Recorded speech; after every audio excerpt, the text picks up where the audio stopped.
Captain speaking. We've been cleared for takeoff and we'll be departing shortly. Go ahead, give that man a round of applause. That boy's got talent. Welcome back, y'all. Shane, Craft and Trade Entertainment. And we're going to dive in a little bit into Native Instruments Maschine. I'm no huge producer per se. I do own it, and I am able to put together some pretty basic compositions and things. And if you give me enough time, I can come up with some dope shit too. But I'm not an actual producer, but I do own it. It's Generation 1, and I do have the Generation 1 sequencing software too. I have the new one, the new software. I hate it. I hate the sequencer on it. So I'm going to do one on what I'm comfortable with. Anywho, let's jump into this. What are we looking at? We're looking at Native Instruments Maschine right here. This is the hardware unit, Generation 1, and what you're seeing on the screen is the Generation 1 software. So, what are we looking at? Looking at a lot of things. We're looking at an overall fader here. We're looking at your play controls, all this stuff. You can see what you see, a little global swing there, which I'm changing that from the hardware unit down here. But it can also be changed by pulling up. And then the same thing with the BPM. You can increase it or decrease it by pulling it up or down with the mouse. Or you can go over here onto the hardware controls where it says tempo. Okay. And you can change it there. As you can see, it's changing. Also, the swing, like I said, can be changed from there as well. It's the knob right next to it. And those things can be made to do other functions as well using the shift and some of the other buttons, but that is what you're looking at. File. Let's go to audio and MIDI settings. If you have MIDI controllers, which I have the Maschine plugged in, but I also have an Akai MPK49, which if I had it plugged in, it would show up here as well. I don't really get into that too much. It pretty well stays standard. According to my Fireface, it can see all of my inputs, right? Or those are my outputs. I'm sorry. It can see all of my outputs. And then it also can see 8 of my inputs, which would be 4 stereo channels. And then you have your audio where you can choose your interface, your sample rate, all that fantastic fun stuff that nobody likes to really mess with. So let's kind of look at what are the basic functions. And that's all we're going to go over today is just basic functions. Nothing too crazy, just something to get you up off your feet and running inside of the program. So you look and you see you have scene 1, 2, 3, and I've named this one, which you can do by double clicking. Right, you can name any one of these scenes. The reason I do that is like you could call this intro, you know what I mean? And then you could have, you know, whatever, verse. And you can do it like that. And you can kind of, if you already knew ahead of time, like this is the structure of the song that I want, you could already go ahead and name the patterns and figure out how many scenes you're going to have inside of that composition. And then you have groups. You can do the same things too. You can say group A, you can name it drums by double clicking on it. And then obviously using the keyboard to type that in and so on and so forth. And then within, let's start out with the drums just so we can kind of keep on point about how to load kits. So you see a lot of stuff over here. You have one shots, you have your effects, you have your piano, you have, I don't know what that's supposed to be. You have some different, I believe those are one hits as well or something. And then you have your kits. And then if you go over, so you can load a kit up here. So you want to go to special, and this, we'll just pull one up there. See, now it's loaded up there and you have, you've got all these, right? And that's basically how you load anything. You can build your own kit over here by, you know, going to, you can do it by browsing here as well. There's a browse button where you can go through all of the instruments here. But I just, personally, I think it's easier to navigate that part of Maschine by using the software. I don't like to use the hardware for that particular function. But if you wanted to load individual pieces. You would come down, whatever. You could find drums or drums 1.5, whatever set of drums you wanted. And then you could go and you could find a kick, and you could go through all these kicks, double click on it, load it up here, and build your own kit. If you had kits that were outside or samples outside of, complete or, any kind of collection you have from Native Instruments, then you could go to your actual disc and go to your hard drives. And in this case, I have some other drums and just some different things that are here. And I can go into there and choose those. To get back out of that, you click disc and get back to your drum kits. Then if you want to go down and pick a bass here, you go up to your piano roll icon, go to bass, come down here, double click, find one, double click it. And then you have, and to kind of go further, so when you load these samples, and you can go to the next sample, right? And you could load another bass up just by double clicking and navigating over here. And then you have this. Now, if you go here and then you hold your shift button down and go to pad, you have, 16 pads? See? Then go out of pad mode and go over here and then go back to pad mode. So on and so forth. If you had, like I said, I have an MPK 49 key MIDI controller that you can't see on the screen right now. But if you're using that in conjunction with Maschine, then all you have to do is just hit the sample and then play it on your Akai. And then here, hit that, it will switch the sample automatically, and then you can play it on the Akai or whatever MIDI controller you have or you prefer. And that's kind of a cool thing. Kind of another thing to touch on is, let's get back up to, and all of these things that you see up here, like groups, those are all located here as well, and all your sounds. So let's say we wanted to choose a pattern. Let's go here. As you can see, we have a 2-measure pattern. Let's say we wanted to come down here and choose a 2-measure pattern for group B to coincide with your 2-measure pattern on the drums. You would come down here, you would select the way that I do this particular part is I would hit my pattern button right here, and then I would choose pattern 1 on here, and now I have it, right? Now there's 2 ways to do it. I could come here and I could change it to 2, or I could hold pattern here, and then I could change it with this top knob right here, and it will change it. And we have 2. And as you can see, the drums are playing, and I have the metronome on. If you want to turn that off, you hit shift and play. If you want to turn it back on, I don't see where that's at on the, anyway, that's how you turn the metronome on the unit. Shift play. As you can see, it's listed there. A lot of the stuff that has other things above it, those are the shift functions, as you see here, like shift, quantize, fit, all these things. You can clear things, but that will come with you kind of finding what your little hybrid preference is between what you use the software for and what you use the hardware for. So now what do we got? We've gotten to how you load samples up. We've gotten to how you change your patterns. I'll show you something here. So you have a grid button right here, right? And once you hit the grid button, you'll have a bunch of different measures, like, half note, quarter, 8, 16, so on and so forth. So and you change those by holding shift down, or excuse me, grid down, and all those are represented by these pads here. I want 1/16, so I'm going to set that. Now let's say that I move something out. Let's see how that works here.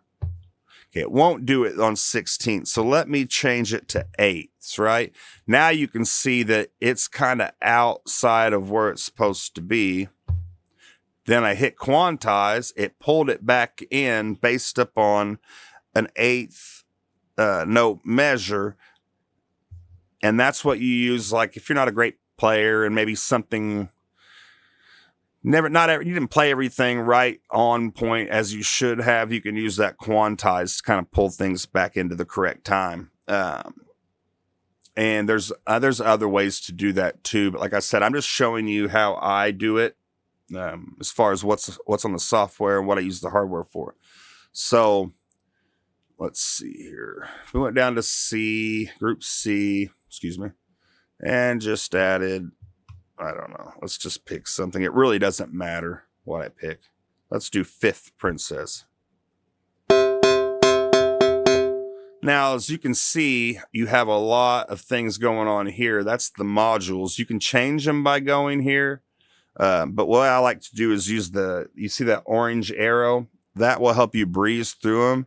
And then you can use the knobs here to change those and, make it sound maybe like a little bit of a different instrument.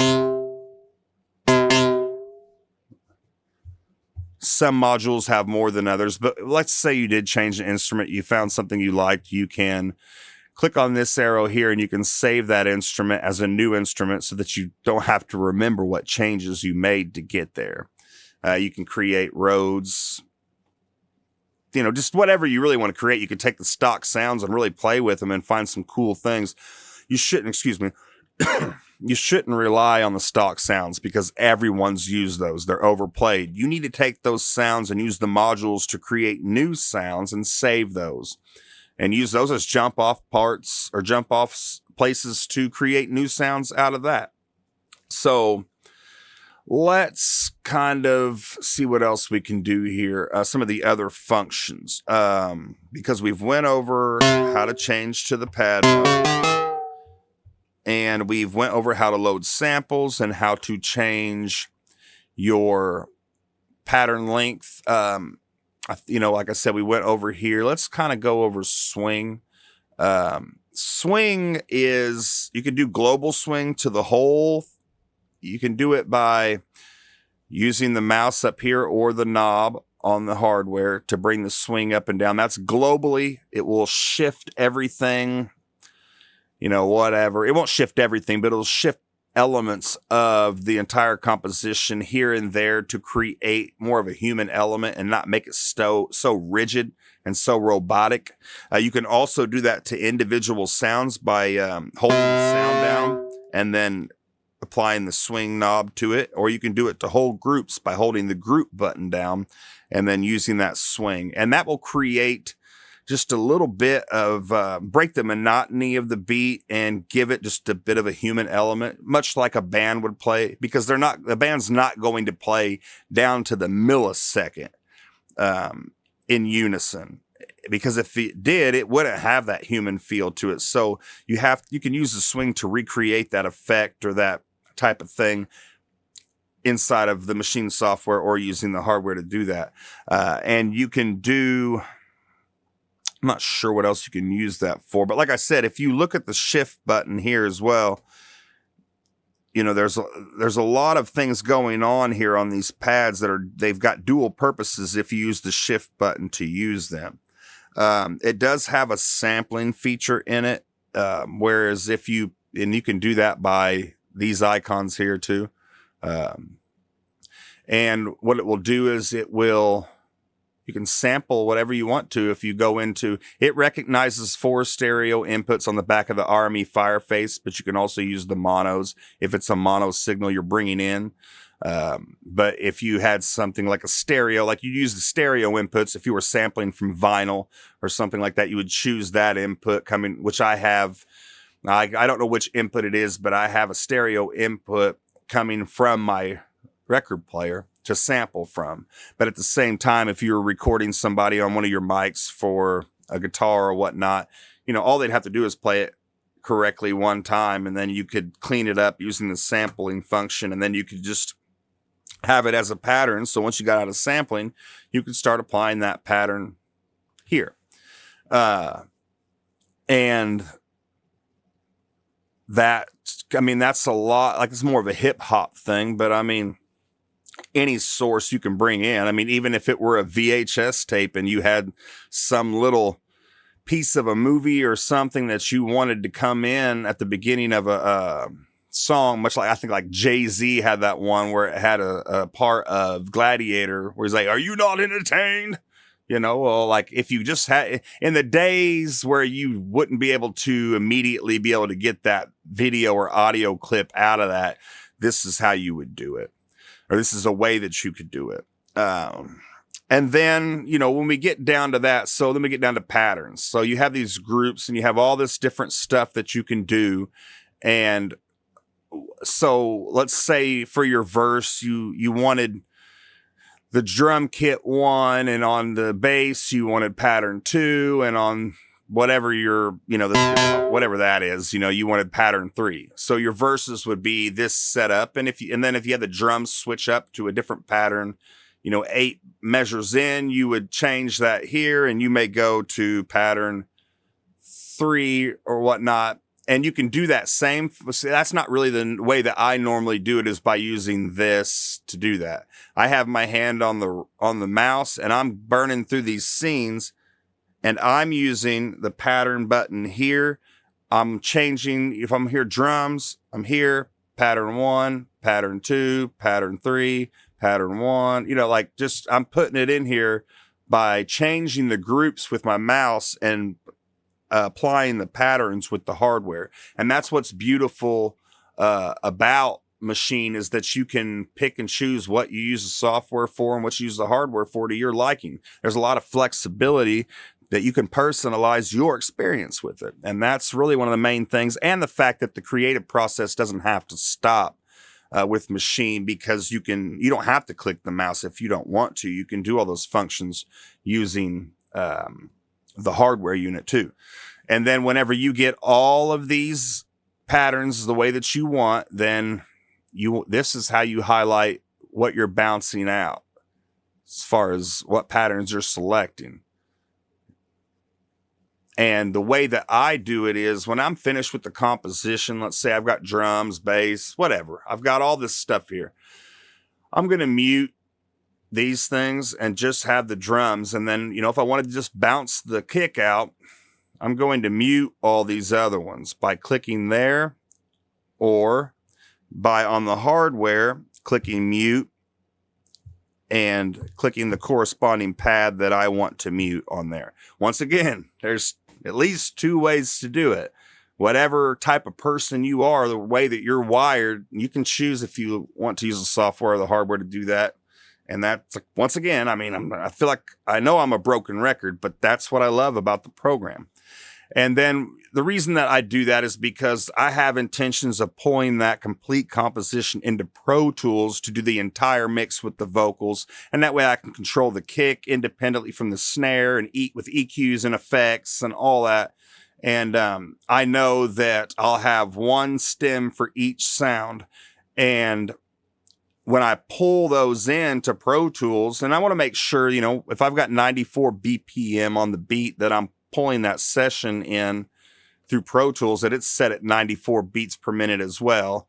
And that has to do more with like delay counting and things like that. But also, I mean, you want to retain the way that the song sounds. And you'll pull those in or import all those audio files into a folder that is already made for that beat. And all those files will line up perfectly inside of Pro Tools because they were bounced from the same place. That's the way to get the best mix, is your wave exports from whatever beat making, you know, program that you use, pulling those waves into Pro Tools and having all that flexibility to be able to sculpt everything the way you want to make a spot for everything to fit. And you're getting nice, pure, high quality samples that those beats are made from. So that's like why I like the Generation 1 sequencer too, is because it's in the same spot as here. The new one, I just haven't really, I mean, I understand how it works, but I just haven't understood why they went that route with it and kind of made it 2 separate parts of Maschine, almost like the mixer window and the recording window of Pro Tools. What else have I kind of, and like I said, I mean, and you've got some other things you can do here. Like I said, you have like grid, but you also have note repeat. And when you click note repeat, you'll see that you have different options here as to like what that is: 1/8, 1/16, 1/32, all that stuff. And all that means is when you hold that down, it's going to repeat that, whatever pad you hold down according to that setting, like this. But if I change it to 16ths, and if I change it to 30 seconds, and the cool thing is you can hold it down, switch it,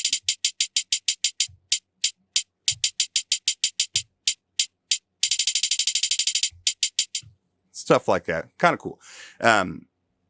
And let's see here.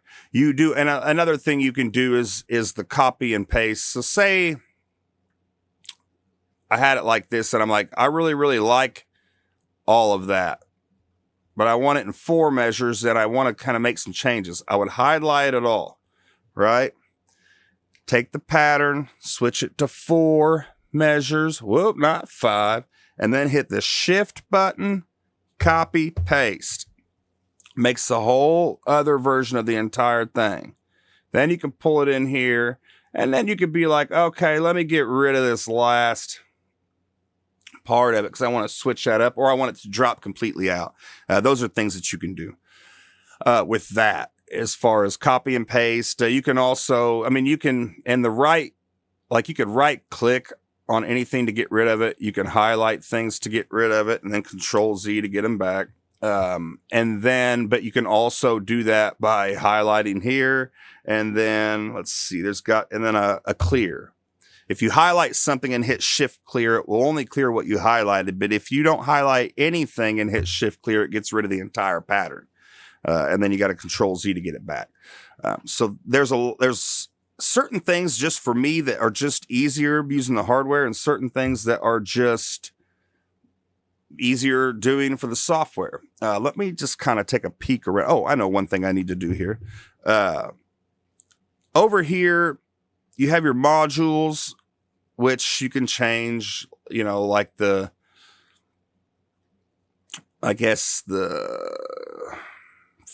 don't know, if it's characteristic or frequency response of what MPC you're trying to emulate there. But if you get out of the module and go over here to the out module on the far right button, boom, it turns orange. Now you can do your panning and everything from here. And you can see it here, but you can also see where you're at here percentage-wise on the screen. I know you can't see that screen very well at all, really, but it's there. So, and then if you ever want to bounce anything out, it's just right here, export audio. It's going to bring you to this. It's going to ask you where you want to bounce those to. All scenes, meaning all scenes that you have highlighted, and the output is going to be master, meaning that it's going to put out everything if you don't mute it, which is why I mute it. There might be a different way to do that, but that's the way that I do that.